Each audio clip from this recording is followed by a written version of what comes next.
नमस्कार श्रोते हो. डॉक्टर वीरा आपटे लिखित उपनिषदांचे वैज्ञानिक विवरण या ग्रंथाचे आपण अभिवाचन करत आहोत. आपण प्रश्नोपनिषदाच्या 4थ्या प्रश्नाचे वाचन गेल्या भागात सुरू केले. त्यात लेखकांनी अनुभवलेले स्वप्न आपण पाहिले, ऐकले. आता या स्वप्नावस्थेविषयी अधिक काहीतरी जाणून घेण्याचा प्रयत्न पुढे करूया. सर्व श्रोत्यांना सादर सविनय अभिवादन. चला तर माझ्याबरोबर या श्राव्य प्रवासाला एका रुचेनी सुरुवात करूया. स यदा तेजसाभिभूतो भवति अत्रैषः देवस्वप्नान्न पश्यत्यथ तद एतस्मिन् शरीरे एतत् सुखं भवति. जेव्हा तो तेजामुळे पराजय पावतो त्यावेळी हा देव स्वप्ने पाहत नाही आणि या शरीरात हे सुख होते, असा अर्थ या ऋचा मंत्राचा आहे. मन हेच स्वप्न पाहते, पण मन ज्यावेळी तेजाने व्याप्त असते त्यावेळी ते स्वप्न पाहू शकत नाही. दिव्यांच्या झगमगाटात वस्तू नीटपणाने आपण बघू शकत नाही.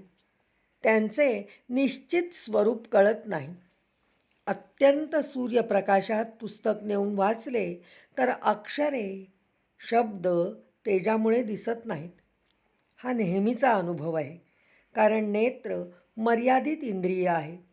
अतिमंद प्रकाशात व अतिप्रखर प्रकाशात आपण वाचू शकत नाही.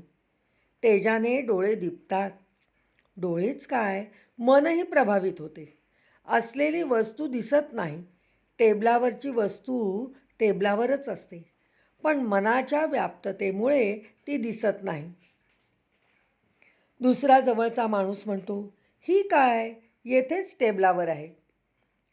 असो, मन तेजाने व्याप्त झाले की पुरेसे दिसत नाही, दिपते, स्वप्नही पाहू शकत नाही.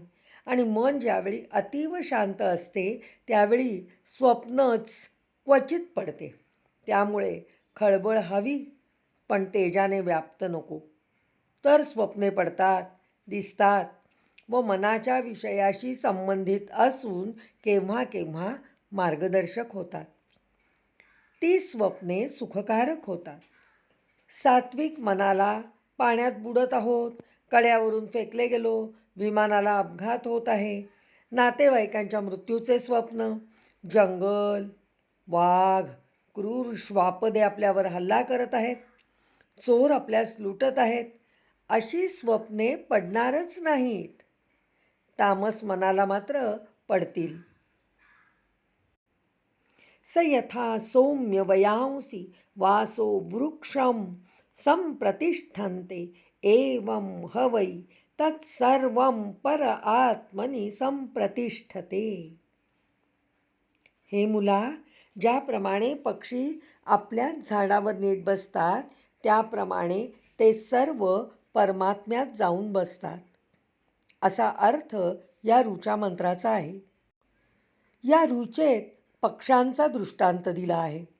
पक्षी आपल्या घरट्यात आले की आनंदित होतात, आनंदाने चिवचिवाट करतात. एका जखमी पक्षिणीची कविता आठवते. म्हणाल भुलली जगा विसरली प्रिया लेकरा, म्हणून अतिसंकटे उडत पातले मी घरा. नोकरीवरून माणसे सुखरूप घरी आली की सर्वांना आनंद होतो. हा अनुभव रोजचाच आहे.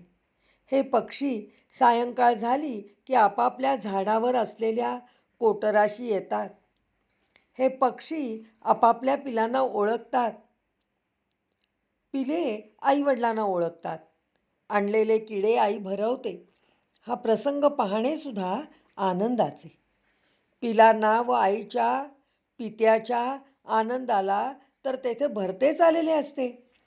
अत्यंत कवी हृदयाच्या भगवान पिप्पलादांनी हाच प्रसंग सांगून जेव्हा मनुष्य झोपतो, गाढ निद्रा येते, त्यावेळी त्याची पंचकर्मेंद्रिये, पंचज्ञानेंद्रिये, पंचप्राण, मनबुद्धी, आत्मा अतीव स्तब्धतेच्या स्थितीस येतात व आत्म्याशी रममाण होतात. हे जणू 18 पक्षी आपल्या घरीच आले आहेत. त्यावेळी केवळ आनंदाचा ते अनुभव घेतात, ना सत्यातले ना स्वप्नातले. अशा वेळी मनच आत्म्यात असल्याने ते स्वप्न पडूनही उपयोग नसतो. पाहणारे कुणी नसते, अनुभवणारे कुणी नसते. सारी 18 तत्वे जणू सुखाचे राशीत असतात. सकाळी ती व्यक्ती म्हणते, झोप मात्र छान लागली, त्यामुळे आता ताजेतवाने वाटते आहे. खरे जे चैतन्य वाटत असते, प्रसन्नता वाटते, ती आशा करता की ही सारी 18 तत्वे रात्रभर आत्मस्पर्शित असतात. 18 तत्वे म्हणजे पंचज्ञानेंद्रिये, पंचकर्मेंद्रिये, पंचप्राण, मन, बुद्धी आणि आत्मा किंवा अहंकार. आत्म्याचा सहवास त्यांना मिळाल्याने त्यांचा उत्साह शतगुणित होतो. त्या सुखाने, आनंदामुळे प्रसन्नता वाढते व त्यामुळे कार्यशक्ती वाढते. मुलं आईवडिलांना किंवा मुलांना आईवडील म्हणजे एकमेकांना भेटल्याचा आनंद कसा वर्णावा, तो अनुभवावा, तसेच ही आत्मभेटीची कथा किती आनंदाची असते याचं वर्णन ते काय करणार? प्रतिभाच अपुरी पडेल. आचार्य म वा वैद्य या अनुभवाविषयी लिहितात, सौम्या सूर्यास्तसमयी वृक्ष आश्रया पक्षिया आत्मस्वरूपातै येती सर्व आश्रय घ्यावया.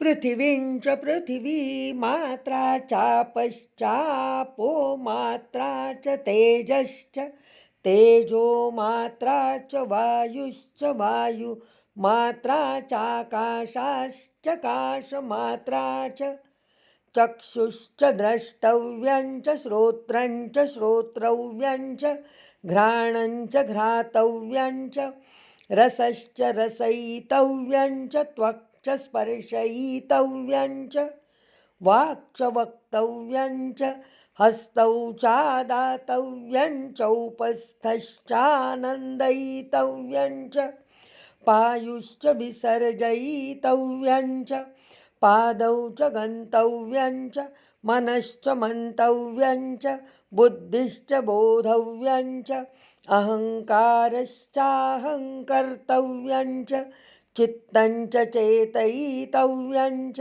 तेजश्च विद्योतयितव्यञ्च प्राणश्च विधारयितव्यञ्च. पृथ्वी व पृथ्वीची मात्रा म्हणजे सूक्ष्मरूप, आप व आपमात्रा, तेज व तेजोमात्रा, वायू व वायुमात्रा, आकाश व आकाशमात्रा, नेत्र व नेत्राचे विषय, कान व कानाचे विषय, नाक वासाचे विषय, जिव्हा रसविषयक, त्वचा स्पर्शविषय, वाणी बोलण्याचे विषय, हात देण्याचे कार्य उपस्थ आनंद कार्य, गुद विसर्जन कार्य, पाय चालण्याचे कार्य, मन विचार करणे, बुद्धी निश्चितपणाचे कार्य, अहंकार स्वतःविषयीचा विचार करणे, चित्त व चेतनेचे कार्य, तेज उजळावयाचे विषय, प्राण प्राणकार्य प्राणधारणेचे विषय, असा अर्थ या ऋचा मंत्राचा आहे. गाढ झोपेत ही 18 तत्वे खुलासेवार संगतवार मनात मिसळतात व मन या सर्वांसह आत्मस्थित होते. आत्म्याचे तेजामुळे मन दिपते. ही अवस्था स्वप्न पाहण्यास योग्य नसल्याने अतीव आनंदाच्या एकाच भावनेत ही तत्वे असल्यामुळे दुसरी दुःखाची भावना त्यावेळी स्पर्शही करू शकत नाही. त्यामुळे कसलीच स्वप्ने नसतात. गाढ झोप हीच सुखाची अवस्था होय.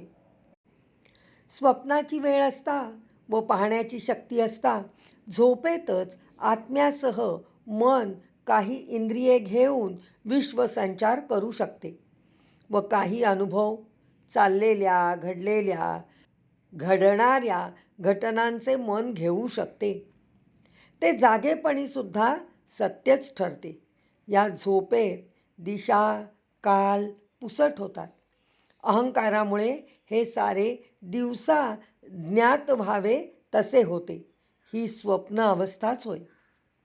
कित्येक वेळी भाव मनावर एवढे कार्य करतात, समोरचे विश्व दिवसा ढवळ्या नजरेसमोरून वितळते, बाजूला होते.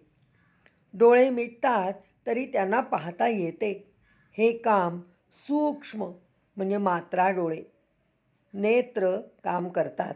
सूक्ष्म नेत्र काम करतात. काही नसले तरी सुगंध येतात. काही स्वर आलाप की जे दिव्य असतात त्यांचे श्रवण होते. मन आनंदाने थपथपते. हा दिव्याभास किंवा साक्षात्कार होय. यानंतर सारी इंद्रिये स्तब्ध होतात. हातपाय हलावयास तयार नसतात. डोळे उघडत नाहीत. त्वचा, कर्ण यांचा पत्ता लागत नाही. जाणीव संपते. स्थळाचे भान नसते. काल किती गेला समजत नाही. सर्व स्थिती पूर्ववत होण्यासाठी तास 2 तासही लागतात. येथे मनासुद्धा सर्व इंद्रिये पराभव पावतात नव्हे, पूर्ण स्तिमित होतात. याला मनाची उन्मनी अवस्था वा समाधी म्हणतात. यात दिव्यानुभव येतात. वर्णन करू शकत नाही. क्षमस्व. काही उपासनेतून काही संतांना हे अनुभव येतात. एकदा आलेला अनुभव जन्म जन्म सर्व भावना मनाला व्यापून बसतो. वीज म्हणजे काय? त्याचे सविस्तर वर्णनाने पुस्तकं भरली आहेत. तरीही विजेचा अनुभव वेगळाच. तसे विश्व प्राणशक्तीची किंवा आत्मशक्तीचा अनुभव वर्णन करता येत नाही. वर्णनापलीकडे तो असतो इतकेच. यात आत्मशक्तीचा लोप परमात्मशक्तीत होतो म्हणून देहभान नसते. एष हि द्रष्टा स्प्रष्टा श्रोता घ्राता रसयिता मंता बोद्धा कर्ता विज्ञानात्मा पुरुष स परेक्षरे आत्मनी संप्रतिष्ठते. हाच बघणारा, स्पर्श करणारा, ऐकणारा, वास घेणारा, चव घेणारा, विचार करणारा विज्ञानात्मा, तो परमश्रेष्ठ अक्षर आत्म्यात चांगल्या प्रकारे राहतो, असा अर्थ या ऋचा मंत्राचा आहे. हा म्हणजेच प्राण, हाच पाहणारा, स्पर्श करणारा, ऐकणारा, वास घेणारा, चव घेणारा, विचार करणारा विज्ञानात्मा असा पुरुषही प्राणच आहे. तो परमश्रेष्ठ असून कधीही नाश न पावणारा आहे व तो आत्म्याचे ठिकाणी राहतो.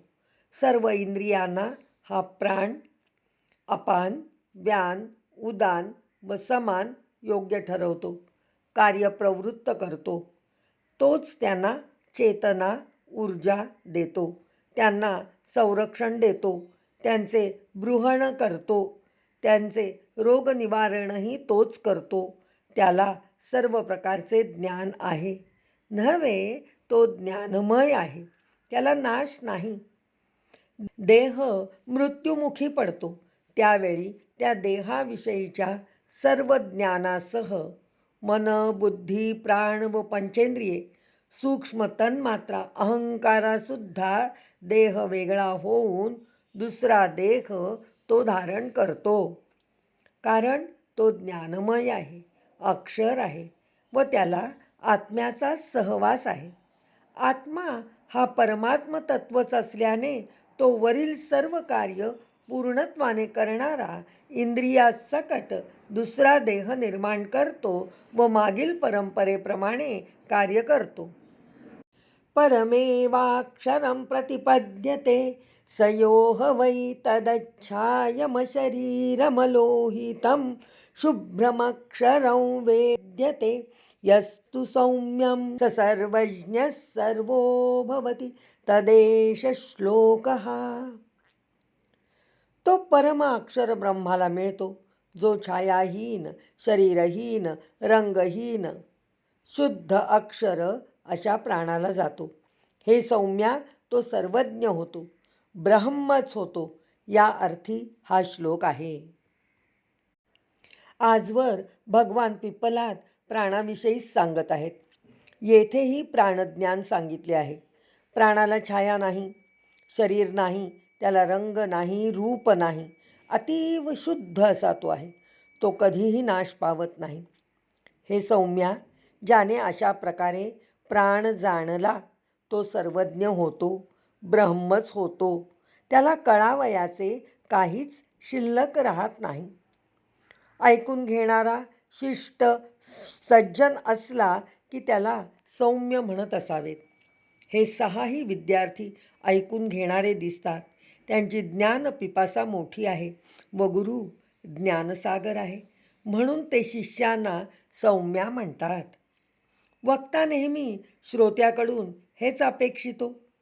मी 4 शब्द सांगणार आहे, ते शांतपणे ऐकून घ्यावे असे सुरुवातीसच म्हणतो. म्हणून शांतपणे ऐकून घेणाऱ्या शिष्याना सौम्या हे संबोधन योजिले आहे व ते प्रथेप्रमाणे योग्य आहे.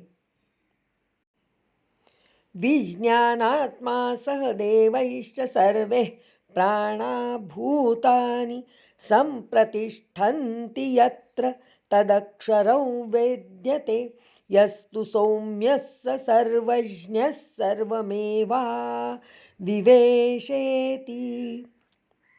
सर्व इंद्रियांच्या शक्तीसह विज्ञानात्मा, प्राण, भूते जेथे चांगली स्थानापन्न झालेली असतात त्या अक्षर ब्रह्माला जो जाणतो, हे सौम्या, तो सर्वज्ञ होतो, तो सर्वातच प्रवेश करतो, असा या ऋचा मंत्राचा अर्थ आहे.